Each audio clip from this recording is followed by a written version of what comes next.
ಇದರಲ್ಲಿ ಮುಖ್ಯವಾಗಿ ಇವತ್ತೇನು ವಿಧಾನಸಭೆಯ ಅಧಿವೇಶನ ನಡೆಯುವಂಥ ಸಂದರ್ಭದಲ್ಲಿ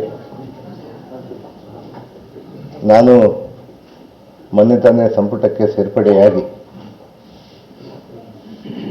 ಎರಡನೇ ಬಾರಿಗೆ ಅವಕಾಶ ಮಾಡಿಕೊಟ್ಟ ಮೇಲೆ ಈ ಒಂದು ಮೊದಲನೆಯ ಒಂದು ಅಧಿವೇಶನ ಆಗಿತ್ತು. ನಾನು ಈಗಾಗಲೇ ಕೂಡ ಅಧಿವೇಶನದಲ್ಲಿ ಭಾಗಿಯಾಗಿ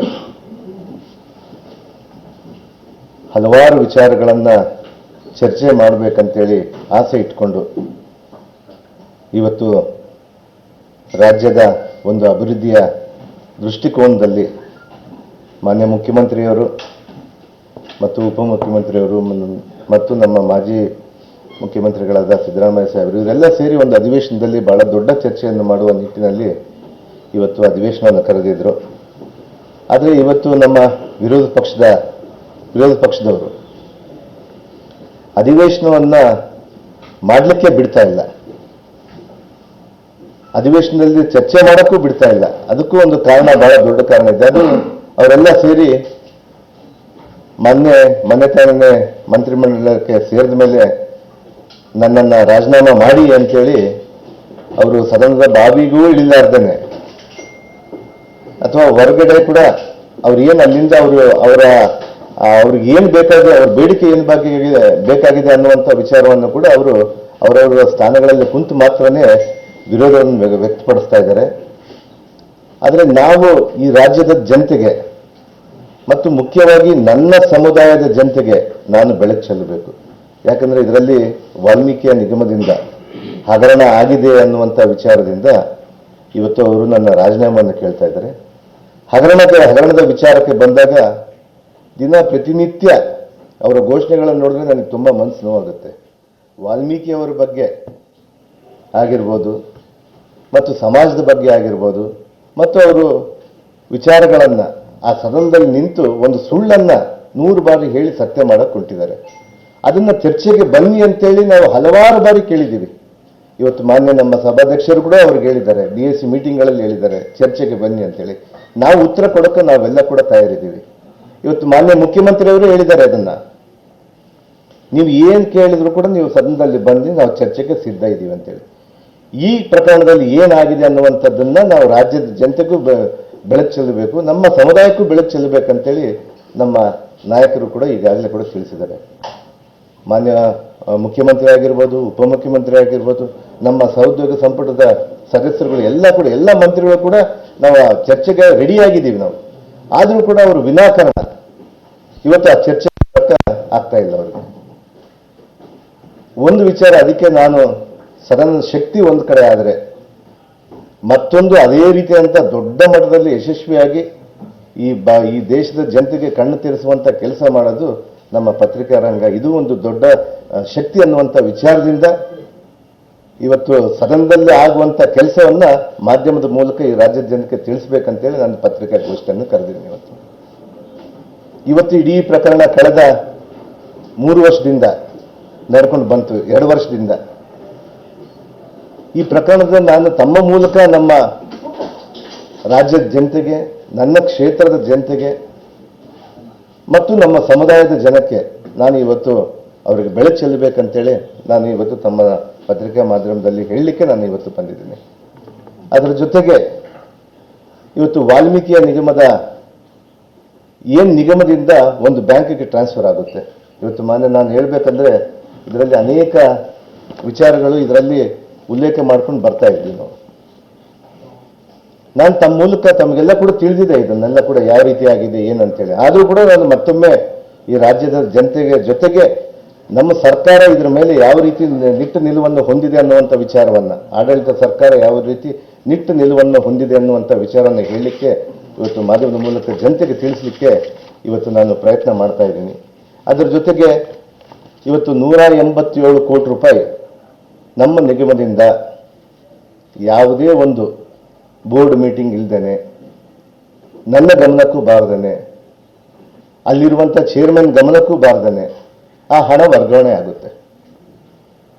ನನಗೆ ನಿಜವಾಗ್ಲೂ ನಾನು ಹೇಳ್ತೀನಿ, ಯಾವತ್ತೂ ಕೂಡ ಮೊದಲಿಂದ ನಾನು ಹೇಳ್ಕೊಂಡು ಬಂದಿದ್ದೀನಿ, ಒಬ್ಬ ಅಲ್ಲಿ ಚೇರ್ಮನ್ ಇದ್ಮೇಲೆ ನನ್ನ ಪ್ರಕ್ರಿಯೆ ಜಾಸ್ತಿ ಇರೋದಿಲ್ಲ.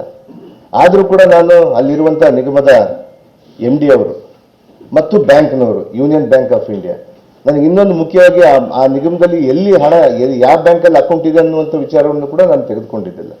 ಯಾಕಂದರೆ ಫಸ್ಟ್ ಟೈಮ್ ನಾನು ಮಂತ್ರಿ ಆಗಿದ್ದೆ. ಅದಾದ ನಂತರ ಬೇರೆ ಬೇರೆ ವಿಚಾರಗಳಲ್ಲಿ ನಾವು ರಾಜ್ಯದಲ್ಲಿ ಸುತ್ತಾಡುವಂಥ ವಿಚಾರದಲ್ಲಿ ನಿಗಮಕ್ಕೆ ನಾನು ಒಂದೇ ಸರ್ತಿ ಹೋಗಿದ್ದೆ.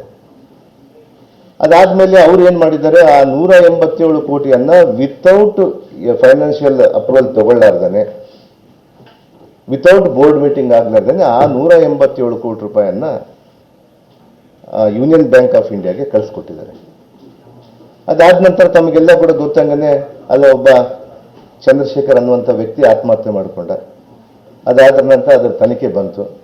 ನಾನು ಅವತ್ತೇ ಆ ತನಿಖೆ ಆದಾಗ ನನಗೆ ಆಕ್ಚುಲಿ ಅದು 2 ದಿನದ ನಂತರ ಅವರು ತೀರ್ಕೊಂಡ ಮೇಲೆ 1 ದಿನದ ನಂತರ ನನಗೆ ಗೊತ್ತಾಗಿದೆ ಆತ್ಮಹತ್ಯೆ ಮಾಡ್ಕೊಂಡಿದೆ ಅಂತೇಳಿ.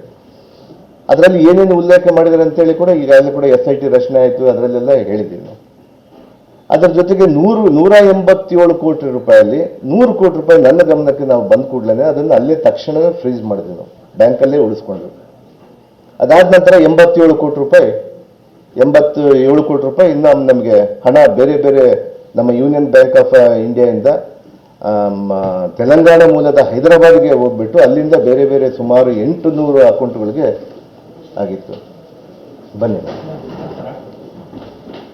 800 ಅಕೌಂಟ್ಗಳಿಗೆ ಹೋದ್ಮೇಲೆ ನಮಗೆ ಅವಾಗ ನಾವು ನಮ್ಮ ಅಂದಿನ ಮುಖ್ಯಮಂತ್ರಿಗಳು ಮತ್ತು ಅಂದಿನ ಉಪಮುಖ್ಯಮಂತ್ರಿಗಳು ಸಿದ್ದರಾಮಯ್ಯ ಸಾಹೇಬರು ಇದು ಯಾವ ರೀತಿ ಆಗಿದೆ ಅಂತೇಳಿ ಕೂಲಂಕುಷವಾಗಿ ಪರಿಶೀಲಿಸಿ ಇದನ್ನ SIT ರಚನೆ ಮಾಡಬೇಕು, SIT ಮೂಲಕ ಆದಮೇಲೆ ಇದನ್ನ ಮಾಡೋಣ ಅನ್ನುವಂಥ ವಿಚಾರವನ್ನ ನನಗೆ ಅಂದಿನ ಮುಖ್ಯಮಂತ್ರಿಗಳು ಮತ್ತು ಉಪಮುಖ್ಯಮಂತ್ರಿಗಳು ಹೇಳಿದರು. ನಾನು ಅದೇ ರೀತಿಯಾಗಿ ಕೂಡ ನಾನು ಒಬ್ಬ ಮಂತ್ರಿಯಾಗಿ SIT ರಚನೆ ಆಗಿರೋದು ನಮಗೆ ಮೇ 31ರಲ್ಲಿ. SIT ರಚನೆ ಆಗಿ 2-3 ದಿನ ಆದಮೇಲೆ ನಾನು SIT ರಚನೆ ಆದಮೇಲೆ ತನಿಖೆಗೆ ಪಾರದರ್ಶಕವಾದಂಥ ತನಿಖೆ ಮಾಡಲಿಕ್ಕೆ ಅವಕಾಶ ಆಗಲ್ಲ. ನಾನು ಮಂತ್ರಿ ಆಗಿದ್ರೆ, ಅದೇ ಇಲಾಖೆಯ ಮಂತ್ರಿ ಆಗಿದ್ರೆ ಅವ್ರಿಗೆ ಅಡುಕು ತುಡುಕುಗಳು ಆಗುತ್ತೆ, ಏನೋ ಇನ್ಫ್ಲೂಯೆನ್ಸ್ ಆಗುತ್ತೆ ಅನ್ನುವಂಥ ವಿಚಾರದಿಂದ ನಾನೇ ಸ್ವಇಚ್ಛೆಯಿಂದ ಅವತ್ತು ನಾನು ನನ್ನ ರಾಜೀನಾಮೆ ಪತ್ರವನ್ನು ಇದೇ ನಮ್ಮ ಮಾಧ್ಯಮದ ಮೂಲಕ ಬಂದು ಹೇಳಿ ನಾನು ನನ್ನ ರಾಜೀನಾಮೆ ಸಲ್ಲಿಕೆ ಮಾಡಿದೆ. ಅದಾದ ನಂತರ ಈ 87 ಕೋಟಿ ರೂಪಾಯಿಯಲ್ಲಿ ಕೂಡ 84.68 ಲಕ್ಷ ಏನೋ ಆಗಿತ್ತು ಅದರಲ್ಲಿ ನಮಗೆ ಈ ದೇಶನೇ ಮೆಚ್ಚುವಂಥ ಕೆಲಸ ನಮ್ಮ SIT ಮಾಡಿದೆ. ಇವತ್ತು ನಮ್ಮ SIT, ಕರ್ನಾಟಕದ SIT ಬಹುಶಃ ಈ ದೇಶದಲ್ಲಿ ಕೂಡ ಹಗರಣ ಆಗಿದ್ದು ಕೆಲವೇ ದಿನಗಳಲ್ಲಿ ನಾವು ಮತ್ತೆ ಆ ಹಣವನ್ನು ವಾಪಸ್ ತಂದಿರುವಂಥ ಕೀರ್ತಿ ಯಾರ್ದಾದ್ರಿಂದ ಅಂದರೆ ಅದು ನಮ್ಮ ಕರ್ನಾಟಕದ SIT ಅನ್ನುವಂಥ ವಿಚಾರವನ್ನು ನಾನು ತಿಳಿಸ್ತೀನಿ. ಯಾಕಂದರೆ ಸುಮಾರು 84.68 ಕೋಟಿಯಲ್ಲಿ ಕೂಡ ಈಗಾಗಲೇ ಕೂಡ ತನಿಖೆ ಮಾಡಿ ಪ್ರತಿಯೊಬ್ಬರಿಗೆ ಹೋಗ್ಬಿಟ್ಟು ಡೇ ಆ್ಯಂಡ್ ನೈಟ್ 24/7 ಕೆಲಸ ಮಾಡಿದ್ದಾರೆ. ಅಲ್ಲಿನ ಅಧಿಕಾರಿಗಳು ಬಹಳ ಅದ್ಭುತವಾಗಿ ಕೆಲಸ ಮಾಡಿದ್ದಾರೆ. ಅವರೆಲ್ಲ ಕೂಡ 800 ಅಕೌಂಟ್ಗಳಿಗೆ ಯಾವ ಅಕೌಂಟ್ಗೆ ಹೋಗಿತ್ತಲ್ಲ ಆ ಅಕೌಂಟ್ಗಳಿಂದ ಕೂಡ ಮತ್ತೆ ಮರುಪಾವಣೆ ಮತ್ತು ಮಾಡಿಕೊಂಡು ಸುಮಾರು ಈಗಾಗಲೇ ಕೂಡ 79 ಕೋಟಿ ಈಗಾಗಲೇ ಕೂಡ ಬಂದಿದೆ. ಇನ್ನು ಮಿಕ್ಕಿದ್ದು ಕೂಡ ಬಹುಶಃ ನನಗೆ ತಿಳಿದಂಗೆ ಮೊನ್ನೆ ಕೂಡ ಆ ಮಿಕ್ಕಿದ್ದು ಏನು 4-5 ಕೋಟಿ ಇದೆ ಅದು ಕೂಡ ಬಂದ್ಬಿಟ್ಟಿದೆ ಅನ್ನುವಂಥ ವಿಚಾರವನ್ನು ತಮ್ಮ ಗಮನಕ್ಕೆ ತರಲಿಕ್ಕೆ ನಾನು ತಿಳಿಸ್ತೀನಿ. ನಾನು ಈ ವಿಚಾರವನ್ನು ಚರ್ಚೆ ಮಾಡಲಿಕ್ಕೆ ನಾವು ಸದನದಲ್ಲಿ ನಾವು ಚರ್ಚೆ ಮಾಡಬೇಕಂತೇಳಿ ಅವ್ರಿಗೆ ಅವಕಾಶ ಕೊಟ್ಟಿದ್ವಿ. ಸುಮಾರು ನನ್ನಿಂದಾಗಲಿ ಯಾರು ಕೂಡ ನನ್ನಿಂದ ಇವತ್ತು SIT ರಚನೆಯಲ್ಲಿ ಮಾಡಿದಾಗ ನನ್ನ ಕಡೆಗೆ ನನ್ನ ಅಕೌಂಟ್ಗಾಗಲಿ ಎಲ್ಲಿ ಕೂಡ ನನ್ನ ಅಕೌಂಟ್ಗೆ 1 ರೂಪಾಯಿ ಕೂಡ ನನಗೆ ಬಂದಿಲ್ಲ. ಅದು ನನ್ನ ಧೈರ್ಯ, ನಾನು ಇವತ್ತು ಮುಕ್ತವಾಗಿದ್ದೀನಿ ಅಂತೇಳಿ.